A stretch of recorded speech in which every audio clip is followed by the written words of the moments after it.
Bonjour à toi et toi, peu importe qui écoute ce message du mercredi soir. C'est mon premier message, donc j'espère que vous allez aimer ma façon d'emmener la parole.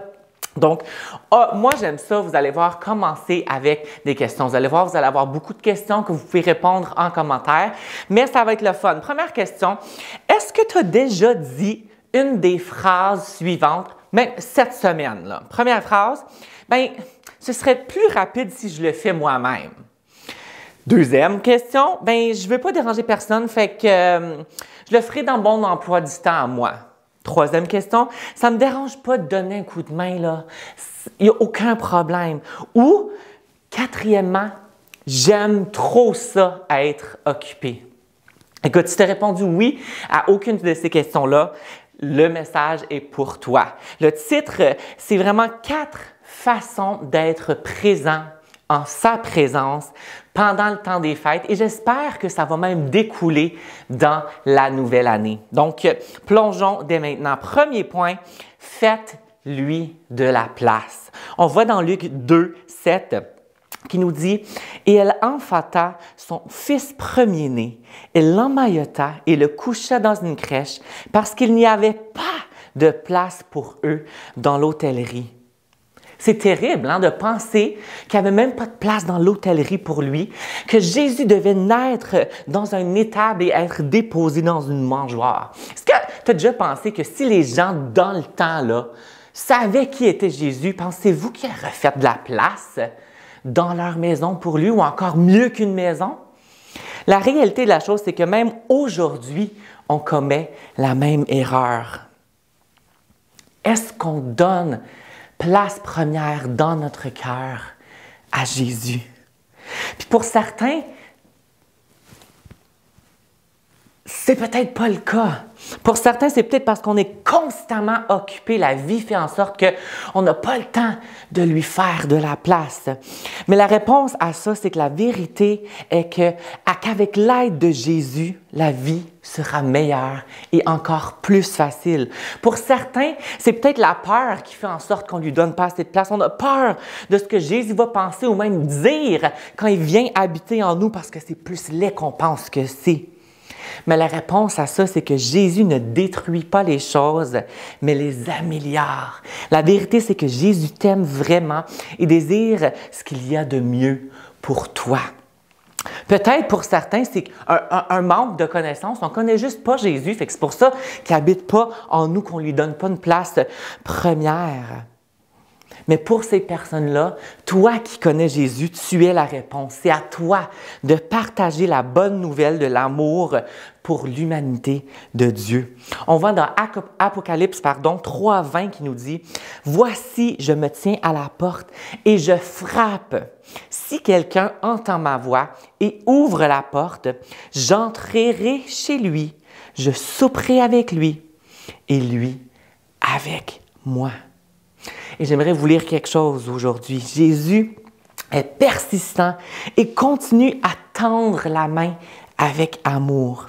Il s'attend à ce qu'un jour on le voit tel qu'il est vraiment. On doit surmonter nos occupations, nos peurs et parfois même notre propre ignorance afin de l'inviter avec enthousiasme au centre de notre vie.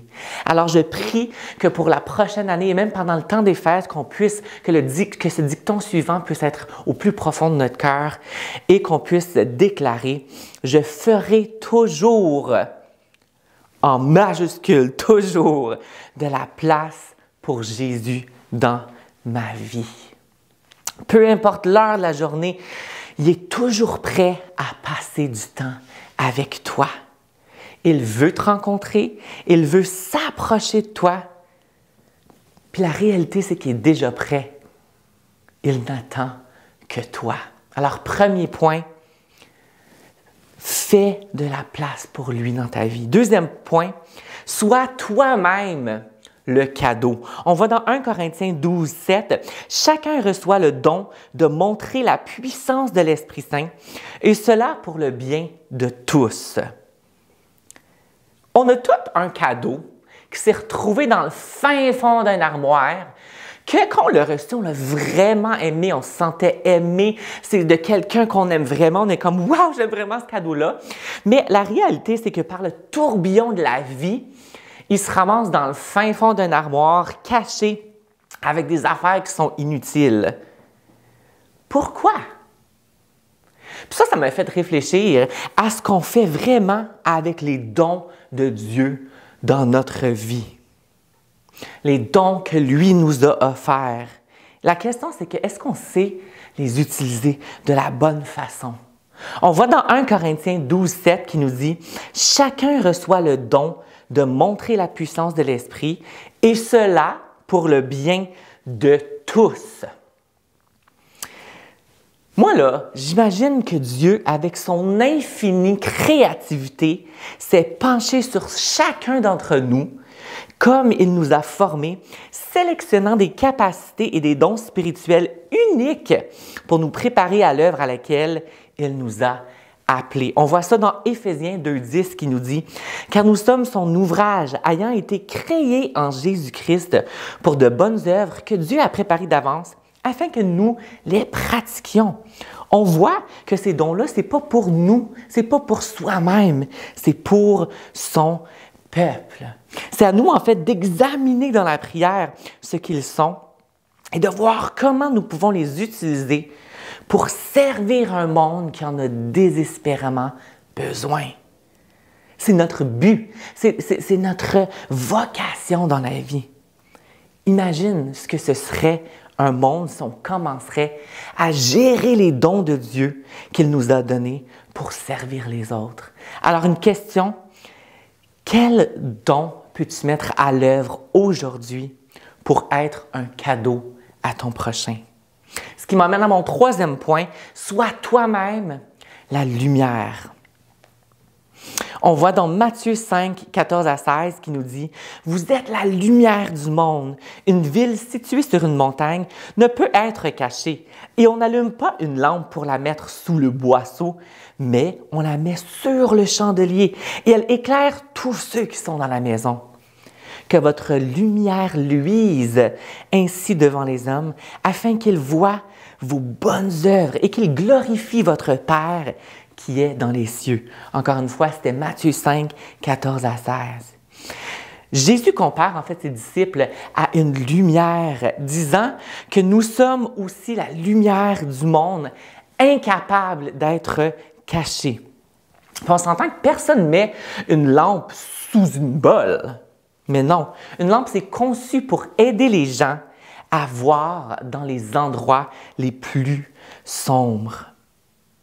Puis, la lumière ne peut être autre chose que ce qu'elle est.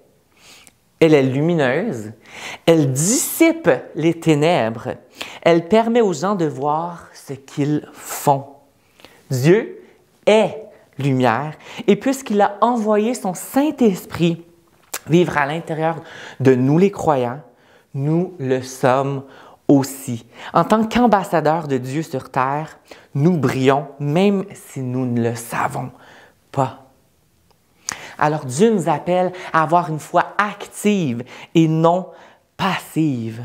À chaque jour, brille pour le Seigneur et partage la vérité victorieuse de Dieu avec ceux qui t'entourent. Donc chaque matin, au réveil, demande à Dieu: où puis-je briller ta lumière aujourd'hui? Demande-lui de te faire prendre conscience de sa lumière que tu portes chaque jour.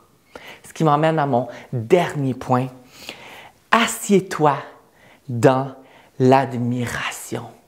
Psaume 145:3 nous dit « L'Éternel est grand et très digne de louange, et sa grandeur est insondable. » Je vais le relire. « L'Éternel est grand et très digne de louange, et sa grandeur est insondable. » Est-ce que vous avez déjà pris le temps de réfléchir réellement à la grandeur de Dieu? Est-ce que vous avez enlevé toutes les distractions, là? Toutes les distractions. Vous avez éteint votre cellulaire, vous avez éteint la télé, puis vous êtes assis dans sa présence. Le psaume qu'on vient de lire nous dit que sa grandeur est insondable. Puis en tant qu'être humain, on ne peut même pas commencer à comprendre l'étendue de sa gloire et de sa grandeur. Mais aujourd'hui, j'aimerais déclarer que Jésus est notre Créateur, notre Roi, notre Sauveur, notre Seigneur. Puis c'est un Dieu aimant, miséricordieux, puissant, un Dieu qui pardonne, un Dieu qui est impressionnant. Mais ça devrait être quoi notre réponse face à cette grandeur? Être dans l'admiration de Dieu implique avoir un respect envers lui, ainsi qu'une attitude d'adoration. Puis la réalité, c'est que je me demande parfois si en tant que croyant, on perd cette admiration-là. On est tellement préoccupé par les occupations ou accablé par les soucis de la vie qu'on oublie qui est Dieu. Oui, bien sûr, on va prier, on va parler de lui, on va lire des livres à son sujet, mais est-ce qu'on lui accorde une véritable redevance? Est-ce que nous lui accordons la révérence qui lui est due? Puis des petites choses que moi j'aime faire qui m'aident à garder le fait que je le vois comme « Wow, le Père! » Je me réveille chaque matin avec l'émerveillement du fait qu'il m'a donné un autre jour à vivre. C'est simple, mais ça nous rappelle à quel point il est puissant. Est-ce qu'on est conscient aussi du fait que Dieu se déplace avec nous et vit même en nous? C'est des petites choses qu'on sait, mais est-ce que c'est genre comme « Wow, c'est fou comment il se déplace avec moi partout où je vais. » Est-ce qu'on est conscient à quel point qu'il prend soin de nous comme un berger prend soin de ses agneaux? Ça veut dire que si tu pars, il va laisser les autres pour aller te chercher. Puis est-ce qu'on est conscient aussi du fait que lui, il reste éveillé alors que nous, on dort pour veiller sur notre sommeil? Toutes les petites choses qu'il fait deviennent tellement genre rien pour nous, alors que ça devrait être tellement quelque chose de grand. Que nos cœurs ne se désintéressent jamais des vérités contenues dans la parole de Dieu et du privilège que nous avons d'être appelés enfants de Dieu. Que sa beauté nous étonne et que sa miséricorde nous submerge. Une question encore pour vous. Quelle caractéristique de Dieu te laisse dans l'admiration? Et pourquoi? Je t'invite à écrire en commentaire ta réponse pour qu'on puisse partager ce moment-là avec toi. Mais en terminant, fais de sa présence une priorité dans ta vie. Il n'y a rien de mieux que d'être avec celui qui donne la vie et qui est la vie. Donc, laisse pas les fêtes ou même dans la nouvelle année enlever le fait de passer du temps avec lui. N'oubliez pas les 4 façons d'être présent en sa présence. Je vous encourage maintenant d'éteindre votre cellulaire, d'éteindre toutes les distractions pour que vous puissiez passer un temps dans la prière et dans la louange avec le chant qui va suivre. Donc, on se dit à la prochaine.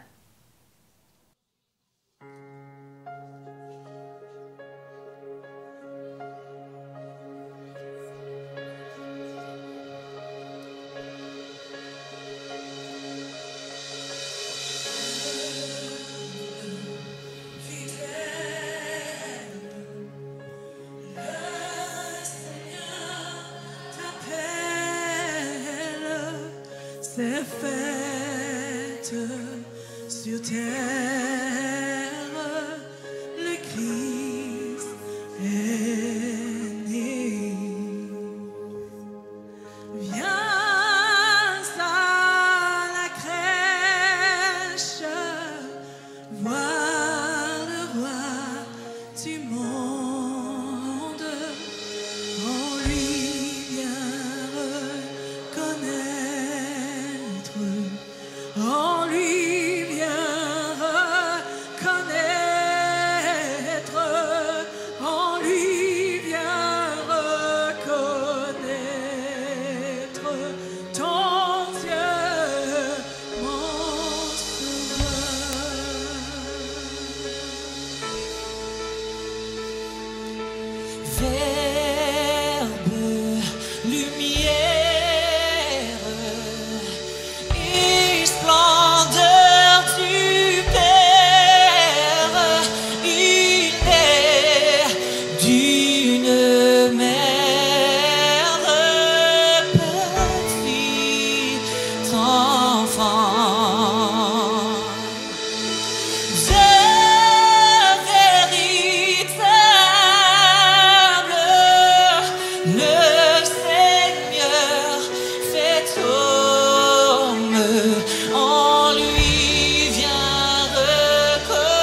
aucun